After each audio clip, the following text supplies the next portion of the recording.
According to John Bowlby's attachment theory, the way people disconnect from others is rarely random, it's learned. Some people don't argue, don't explain, don't create scenes. They just quietly disappear, and what looks cold on the surface is often the result of something much deeper happening underneath. Watch till the end, because once you understand the psychology behind this, you'll never see these people the same way again. And you might even recognize parts of yourself in it. Most people assume that cutting everyone off is impulsive, emotional, or even immature. They think it's something people do when they lose control. But in reality, it's often the exact opposite. It's not a loss of control. It's a final act of control. People who leave quietly are usually not reactive individuals. They don't explode in the moment or demand attention.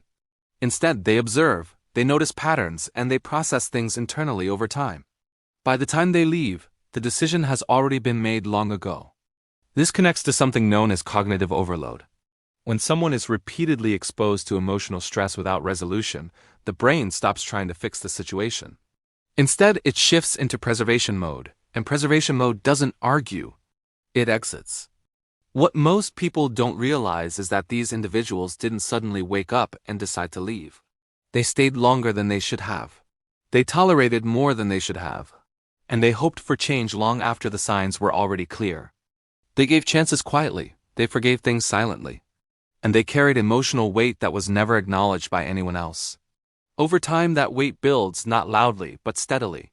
Eventually, something shifts, but not in the way people expect. It's not anger, it's not frustration, it's clarity. A quiet, almost emotionless realization that nothing is going to change. And once that clarity forms, something important happens psychologically. The emotional attachment begins to dissolve before the physical distance even happens. They detach internally first and leave externally later. This is strongly linked to emotional detachment.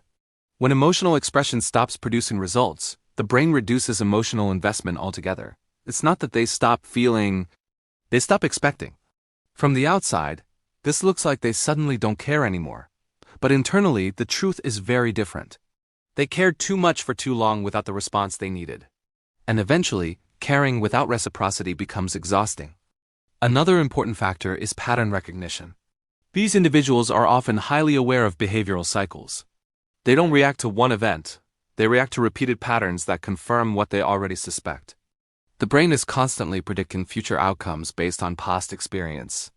And when those predictions become consistently negative, the most logical move isn't confrontation, it's withdrawal.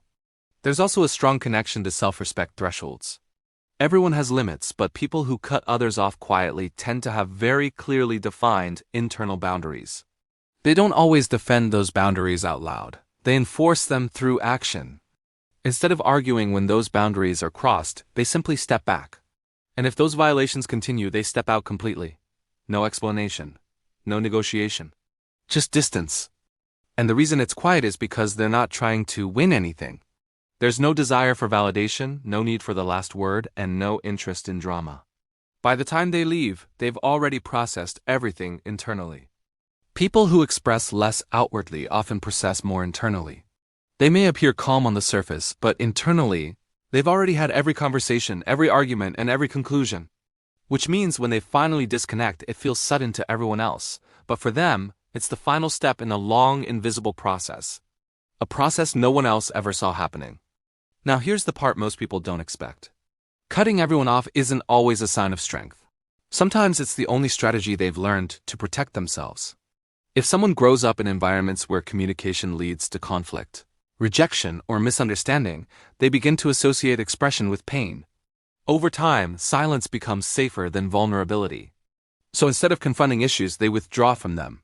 Not because they don't care, but because caring has consistently come with negative outcomes. And this is where the pattern becomes dangerous. What starts as self-protection can slowly turn into isolation. Not just from toxic people, but from everyone. At first it feels peaceful. No drama, no stress, no emotional pressure. But over time, something else begins to emerge.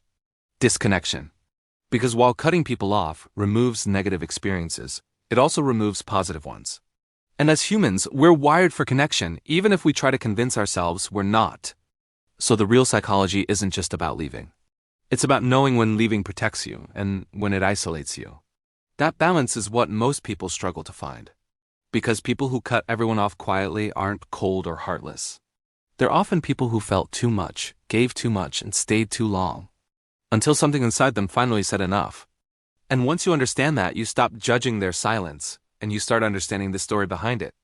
If this shifted your perspective even slightly, that's the point. Small insights create big awareness over time. Subscribe to Human Mind Glitch for more real psychology like this.